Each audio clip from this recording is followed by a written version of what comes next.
এদিকে জুমার পরেই কঠিন অ্যাকশনে ডক্টর মোহাম্মদ ইউনূস বিশ্বকে চমক দেখিয়ে অবাক করে দিলেন তিনি। ভারতের রাতের ঘুম কেড়ে নিয়েছেন তিনি। যে কোনো সময় ভারতকে ইতিহাসের ভয়ঙ্কর হামলার ঘোষণা দিয়েছে পাকিস্তান ও রাশিয়া। কঠিন বিপদের মুখে ভারত সরকার। বিশ্লেষকরা বলছে শেখ হাসিনার মতো পালিয়ে দেশ ছাড়বেন নরেন্দ্র মোদী। বাংলাদেশ হলো 303 বুলেটের মতো, ছোট ছিদ্র করে ঢুকবে, বড় ছিদ্র করে বের হবে। बांग्लादेश कोई हाथ उठाए और बांग्लादेश की तरफ हाथ उठाने की कोशिश करे, उसका बाजू तोड़ देंगे हम इंशाल्लाह अल्लाह के फजलो करम से। ভারত পাকিস্তানের সাথে যুদ্ধ করে কোথায় জানেন? সিনেমার পর্দায়।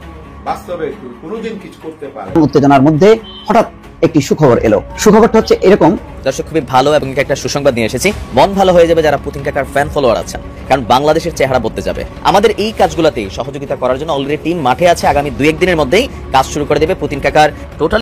দর্শক, দেশ প্রবাস দূরে কিংবা কাছে বসে যারা আমাদের দেখছেন, আশা করি সবাই ভালো আছেন। দর্শক, এই মুহূর্তে পাওয়া খুবই গুরুত্বপূর্ণ একটা সংবাদ আপনারা দেখতে চলেছেন। যে সংবাদটি দেখার আশায় বাংলাদেশের কোটি কোটি মানুষ অপেক্ষা করছিলেন, সেটা হলো বাংলাদেশ ভারত যুদ্ধের নতুন ঘণ্টা বেজে গেছে। সেটা হলো বাংলাদেশের পাশে দাঁড়ানোর ঘোষণা দিয়েছে পাকিস্তান, পাশাপাশি রাশিয়া তারাও বাংলাদেশের পাশে দাঁড়াতে চেয়েছে।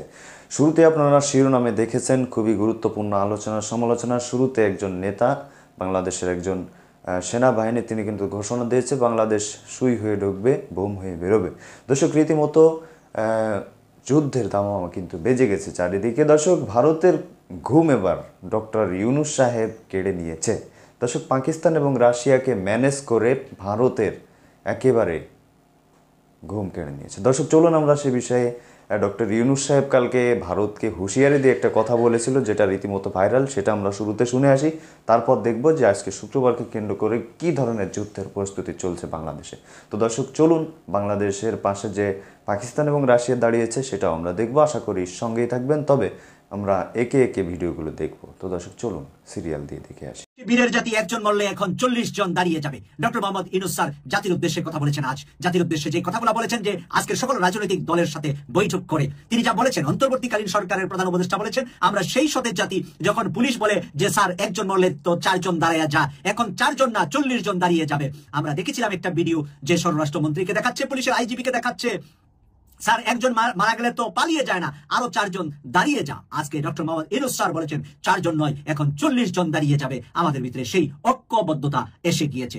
প্রধান উপদেষ্টা বলেন, আগস্টে 5 তারিখে যে উত্তেজনা এবং যে শক্তি নিয়ে ঐক্যবদ্ধভাবে আমরা শত্রুর মোকাবেলা করেছি, সেই ঐক্যের কোথাও কোনো ফাটল ধরে নাই। আজকে সকল রাজনৈতিক দলের সাথে কথা বলে উনি বুঝতে পেরেছেন ঐক্যের ভিতরে বাংলাদেশের পক্ষে এবং ভারতের বিরুদ্ধে সবাই ঐক্য আছে, একসাথে আছে, এতে কোনো ফাটল ধরে নাই। আমরা কোনো দুর্বল থেকে এখানে আসি নাই, আমরা কোনো দুর্বলতা থেকে এখানে আসি নাই। স্বৈরাচার সরকারকে বিদায় দিয়ে আমরা 5ই আগস্ট থেকে যাত্রা করেছিলাম। সেই জাতি এখনো সজাগ আছে এবং মজবুত আছে। সেই মজবুত জিনিসটা জনগণের কাছে তুলে ধরতে হবে, তারা যেন মনে করে না যে এটা বুঝি ঠান্ডা হয়ে গেছে। তিনি বলেন, ঠান্ডা আমরা হই নাই, আমরা সেই সতেজ জাতি। যখন পুলিশ বলে যে স্যার একজন বললে তো 4 জন দাঁড়িয়ে যা, এখন 4 জন না 40 জন দাঁড়িয়ে যাবে। সেই জাতি মরে নাই, দুর্বল হয় নাই, সবল আছে। এটা সবার মনে জাগিয়ে দেওয়া আছে। এই জয় ছিনিয়ে নেওয়ার কোনো অবকাশ, কোনো শক্তি নাই। যে ষড়যন্ত্র করুক, যত অপপ্রচার করুক, যত কিছু করুক, এটা ছিনিয়ে নিতে পারবে না। কারণ আমাদের রক্ত এখনো শুকায় নাই, আমাদের দেয়ালে দেয়ালে যে লেখাগুলো আছে সেগুলো মুছে যায় নাই।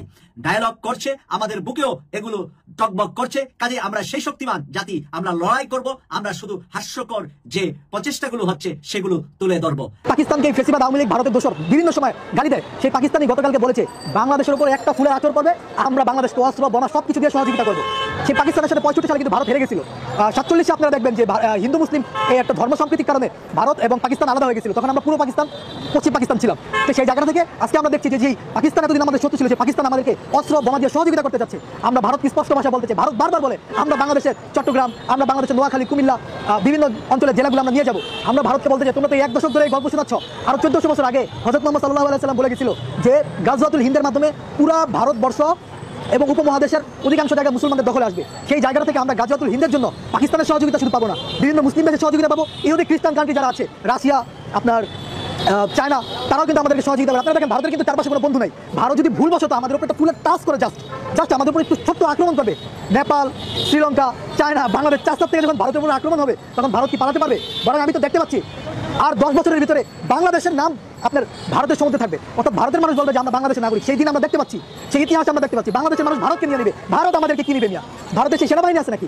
ভারতের পাকিস্তানের সাথে যখন ভারতের যুদ্ধ লাগে, পাকিস্তানের রিটায়ার্ড আর্মিরা পর্যন্ত আপনার যুদ্ধের জন্য প্রস্তুতি নেয়। আর ভারতের রানিং কর্মকর্তারা বলে আমাদের পেট ব্যথা, মাথা ব্যথা, বিভিন্ন সুতা দিয়ে তারা আপনার ছুটি নিয়ে থাকে। সেই জায়গা থেকে আমরা ভবিষ্যৎ, আমি এখানে থেকে ভবিষ্যৎ বলছি যে ভবিষ্যতে বাংলাদেশ ভারতকে নিয়ে নেবে, ভারত আমাদের বাংলাদেশ কি নেবে, এই সাহস ভারতের নাই। ভারতের কিছু কুকুর আছে মূর্খ বিজেপি যারা মোদির চামচামি করে, এরা দেখি যে কিছু টেম্পু টেম্পু নিয়ে বাংলাদেশ অবরোধের দিকে আসে। আরে ভাই আয় তোরা আয়, আমরা 1,000 রাইফেল নিয়ে দাঁড়ায় আসছিলাম, বুঝছস? আইলে ফাঁকা আওয়াজ দিতাম, যে কটা ঢুকতি একটা আর মায়ের বুকে ফিরে যেতে পারতি না। যদি ভারতের সাহস থাকে তাহলে ওরা কি করে, ওদের দেশে আমাদের আপনার যে কনসুলেট জেনারেল আছে সেখানে ওরা হামলা করতেছে, ওরা আমাদের দেশের পতাকাকে অবমাননা করতেছে। বাংলাদেশের পতাকা সম্বন্ধে ধারণা আছে তোমাদের? তোমরা বাংলাদেশের পতাকা বহির্বিশ্বে যেভাবে সম্মান পায়, বাংলাদেশের পতাকা দেখলে বহির্বিশ্ব থেকে বলে এখানে কোরআনে হাফেজরা আছে, এখানে ভালো ডক্টর ইউনূসের মতো সম্মানিত ব্যক্তি আছে। আর ভারতের পতাকা যদি বহির্বিশ্বে দেখে তাহলে কানাডা তো তাদের জঙ্গি সংগঠন হিসাবে, জঙ্গি দেশ, টেররিস্ট দেশ হিসাবে স্বীকৃতি দিয়ে দিচ্ছে। কানাডা কিন্তু কোনো ভারতীয় ভিসা পায় না এবং ভারতের এম্বাসি উঠে নিচ্ছে, আপনারা হয়তো অনেকে জানেন না। সেই জায়গা থেকে আমরা ভারতকে স্পষ্ট ভাষায় বলতে চাই, আমাদের সাথে ভাই লাগতে আইসো না, আমরা তোমাকে যেই জিনিস দিছি ভাই শেখ হাসিনাকে দিয়ে দিচ্ছি, আমাদের সবচেয়ে বড় সম্পদ, তোমরা আর কি চাও?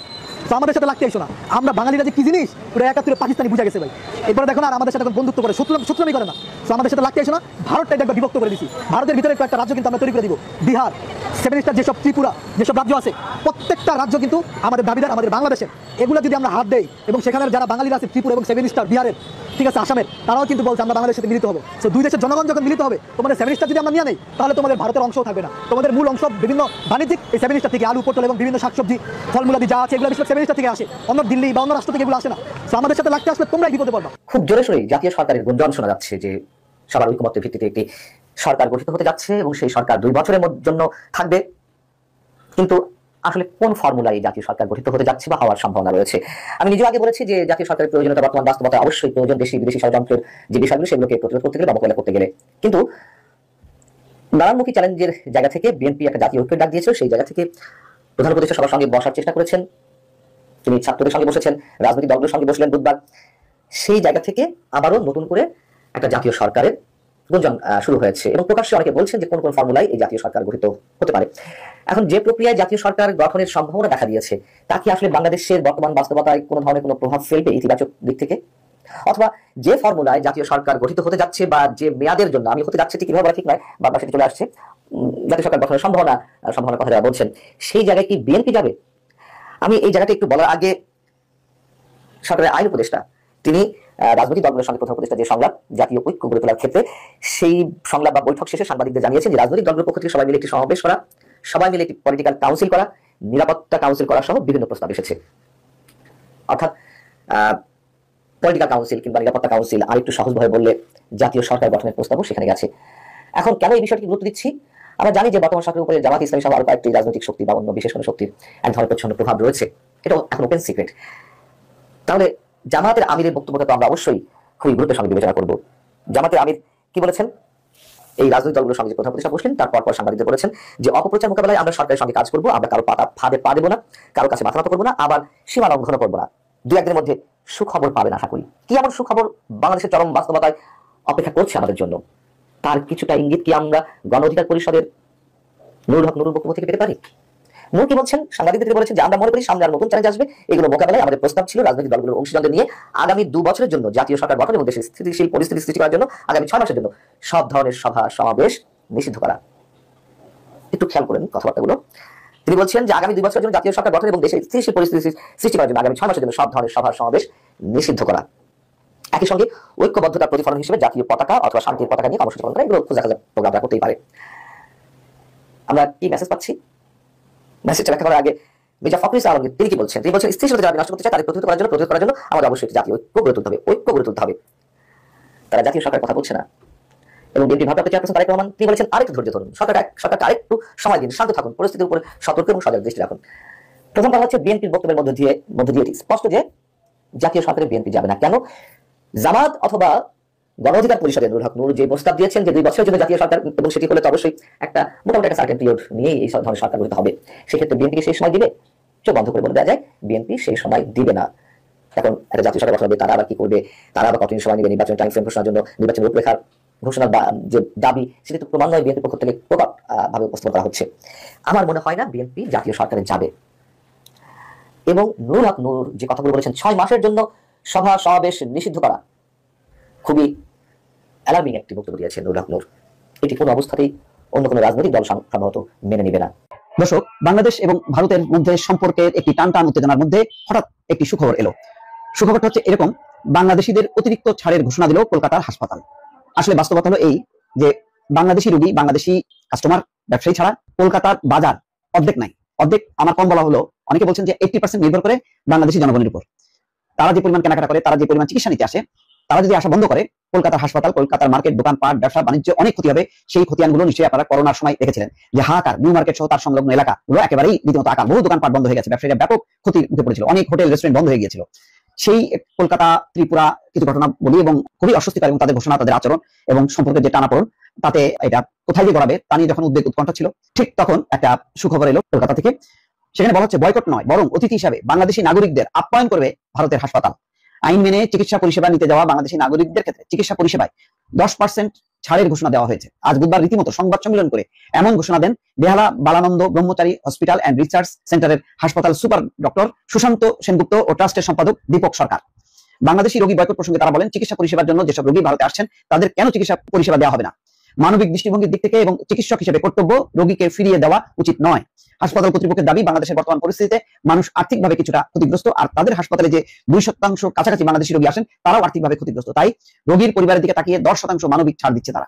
আপাতত নির্দিষ্ট কোনো সময়সীমার জন্য নয়, বরং অনির্দিষ্টকালের জন্য এই ছাড় ঘোষণা করা হয়েছে বাংলাদেশি রোগীদের জন্য। নিঃসন্দেহে এটি প্রত্যাশিত, কেননা এখানে বলাই হচ্ছে প্রতিবেশী সম্পর্কটা এমন, কেউ কারোর ছাড়া চলতে পারে না।